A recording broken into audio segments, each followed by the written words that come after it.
Oke, sebelum menjelaskan lebih lanjut materi berwudu, di sini saya akan memaparkan terlebih dahulu kompetensi inti dan kompetensi dasar dalam berwudu. Yang pertama yaitu kompetensi inti dalam berwudu adalah menerima dan menjalankan ajaran agama Islam yang dianutnya dengan baik dan kalau bisa dengan benar. Yang selanjutnya yaitu kompetensi dasar dalam berwudu. Yang pertama adalah terbiasa berwudu sebelum sholat, baik sholat wajib maupun sholat sunnah, baik sholat di malam hari maupun sholat di siang hari. Kompetensi dasar yang kedua adalah memiliki perilaku hidup sehat dan peduli lingkungan sebagai implementasi dari pemahaman makna berwudu. Kompetensi dasar yang ketiga adalah mengenal doa sebelum dan sesudah berwudu. Kompetensi dasar yang keempat adalah mempraktekkan wudu dan doanya dengan tertib dan alangkah baiknya dengan benar. Assalamualaikum, salam selamat dan sejahtera, saling mendoakan di antara kita, jawablah waalaikumsalam. Assalamualaikum warahmatullahi wabarakatuh. Selamat pagi, selamat siang, selamat sore, dan selamat malam anak-anakku yang ada di rumah. Bagaimana kabar kalian hari ini? Alhamdulillah, semoga senantiasa luar biasa. Baik, anak-anak, hari ini kita akan belajar fikih bab wudu. Apa saja sih hal-hal yang berkaitan dengan wudu? Yang pertama, pengertian wudu. Yang kedua, niat wudu. 3, syarat wudu. Yang keempat, rukun wudu. Yang kelima, sunnah wudu. Yang keenam, perkara yang membatalkan wudu. Dan yang ketujuh, tata cara berwudu. Nah, sudah siap belajar hari ini? Mantap, luar biasa. Nah, kalau anak-anak sudah siap, mari kita mulai dengan membaca doa sebelum belajar. Wahid, Isnain, Salah. Bismillahirrahmanirrahim. Raditu billahi rabba wabil islami dina wabi Muhammadin nabiyyan wa rasulah. Rabbi zidni ilma warzuqni fahma. Amin ya rabbal alamin. Nah, mantap sekali. Semoga dengan pembacaan doa tadi, pembelajaran kita hari ini bisa berjalan dengan lancar. Amin Allahumma amin. Yuk langsung saja kita mulai belajar. Pada pembahasan wudu kali ini, pertama-tama kita akan mempelajari pengertian wudu. Ketika kita hendak melakukan sholat, kita harus suci dari hadas besar, hadas kecil, dan najis yang menempel pada badan kita. Kotoran dan najis dibersihkan dengan bersuci, sedangkan hadas kecil dibersihkan dengan berwudu. Ayo, ada yang udah tahu belum? Apa itu wudu? Wudu artinya bersih atau indah. Wudu adalah membersihkan anggota wudu dengan menggunakan air sesuai syarat dan rukunnya. Anak-anak, kapan ya kita harus berwudu? Wudu merupakan syarat sahnya sholat. Jadi, Jika kita belum berwudu sebelum sholat, maka sholat kita menjadi tidak sah. Selain sebelum sholat, wudu juga dilakukan sebelum membaca Al-Quran dan tawaf. Materi yang selanjutnya adalah niat wudu. Niat berarti sengaja hendak melakukan sesuatu. Jadi, niat wudu berarti menyengaja hendak melakukan wudu karena Allah. Tempat niat ada di dalam hati agar sempurna dalam mentahafadzkan bacaan niat wudu. Anak-anak, apakah kalian sudah hafal niat berwudu? Kita baca bersama-sama ya. Bismillahirrahmanirrahim. Nawaitul wudu'ah biraf'il hadatsil asghari fardhu lillahi ta'ala. Yang artinya, saya niat berwudu untuk menghilangkan hadas kecil wajib karena Allah Ta'ala. Sekian materi dari pengertian wudu dan niat. Lanjut ke pembahasan selanjutnya ya. Yang pertama yaitu kita akan membahas tentang syarat wudu. Apa sih syarat wudu itu? Syarat adalah sesuatu yang harus dipenuhi sebelum melaksanakan suatu ibadah tertentu agar ibadah kita sah dan diterima oleh Allah Subhanahu wa Ta'ala, maka harus memenuhi syarat-syarat tertentu. Adapun syarat wudu tersebut yakni sebagai berikut. Yang pertama, beragama Islam. Jika kalian tidak beragama Islam, maka wudu kalian tidak sah karena beragama Islam adalah syarat pokok dalam berwudu. Dan yang kedua yaitu tamyiz. Tamyiz yaitu orang yang sudah dapat membedakan antara perbuatan benar dan perbuatan salah. Tamyiz juga bisa dikatakan sudah dewasa. Bagi anak kecil yang belum tamyiz, maka wudunya belum sah ya. Akan tetapi, kalau untuk belajar dianjurkan oleh agama Islam. Dan syarat yang selanjutnya yaitu suci dari darah haid dan nifas. Darah haid dan nifas termasuk hadas besar, karena jika seseorang dalam keadaan hadas besar, maka dapat terhalangnya untuk beribadah. Selanjutnya yaitu tidak ada penghalang air wudhu yang menempel pada anggota wudhu. Contohnya seperti kutek, make up yang tebal, dan anti air. Karena bagaimanapun juga, jika air tidak sampai atau air tidak mengenai anggota wudhu, maka wudhu kita tidak akan sah ya.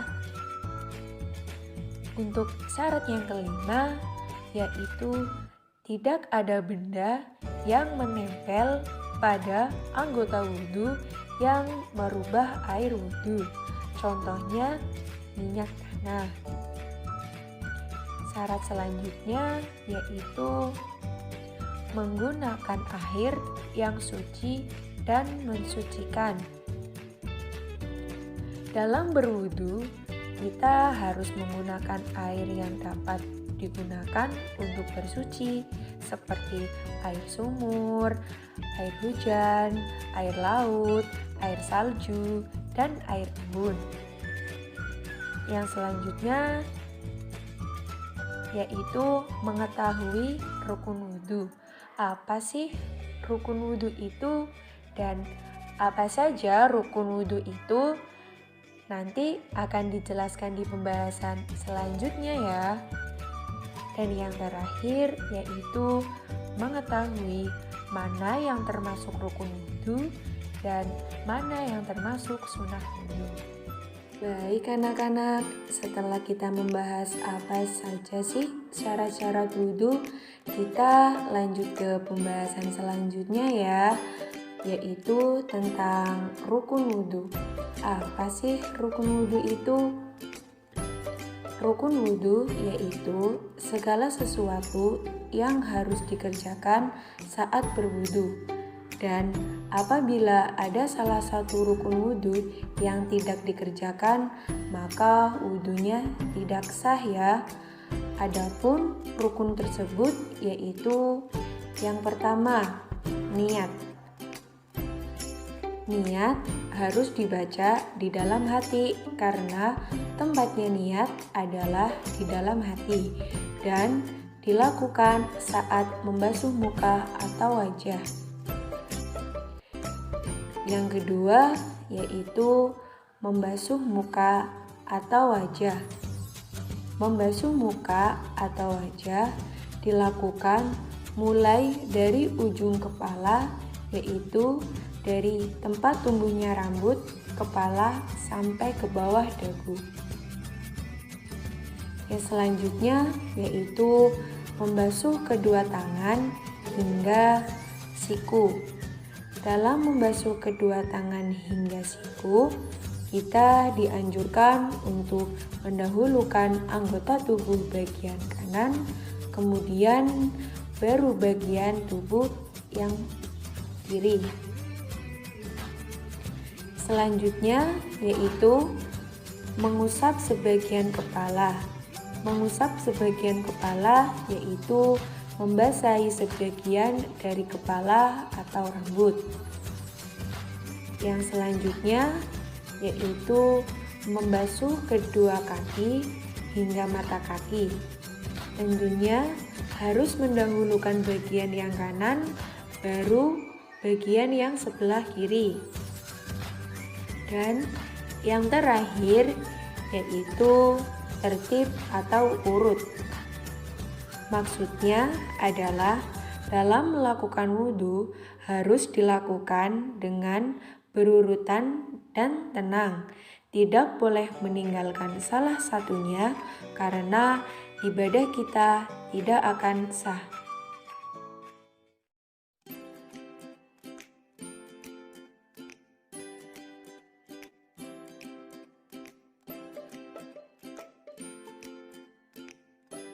Mari kita lanjut ke pembahasan mengenai sunnah-sunnah wudhu.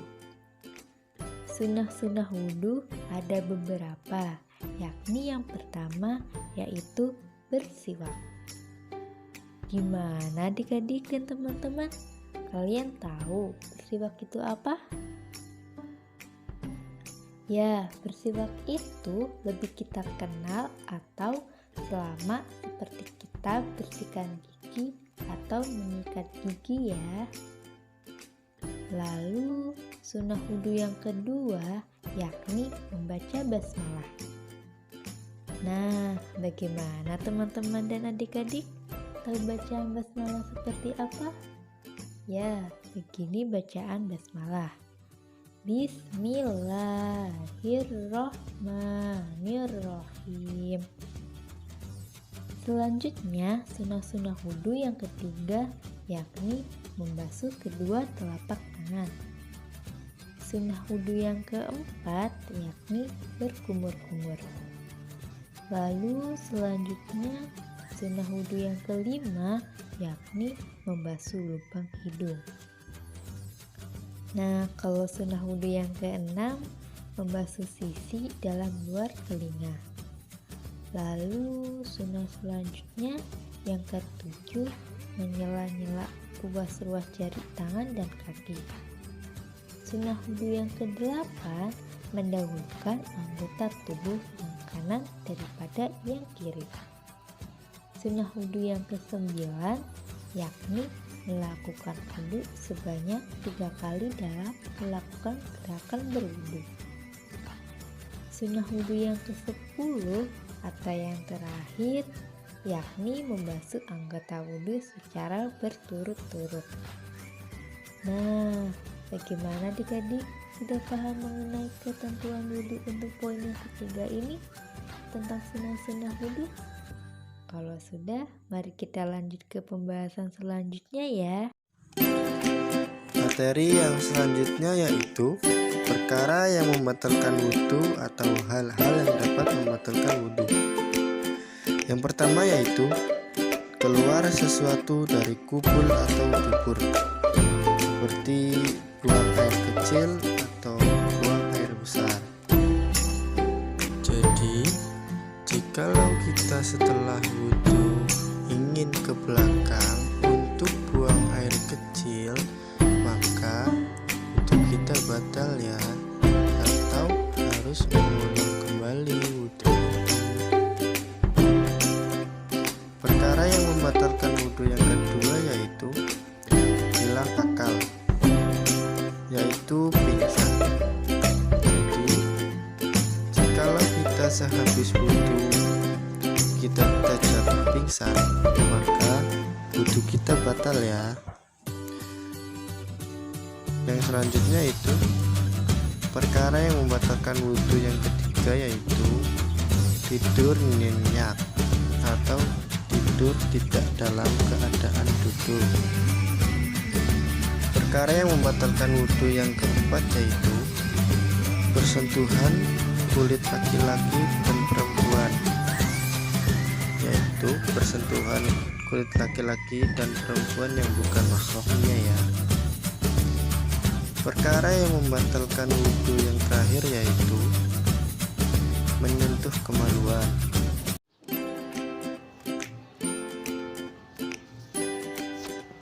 Oke, di sini saya akan melanjutkan materi tentang berwudu, yaitu tata cara dalam berwudu atau area-area yang harus dibilas atau dibasuh dengan air.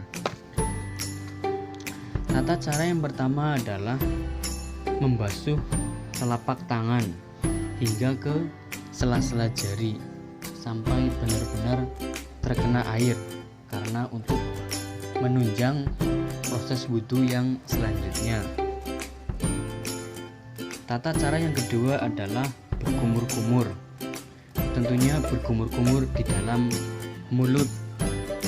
Bisa dilakukan 1 kali atau wajibnya hanya 1 kali.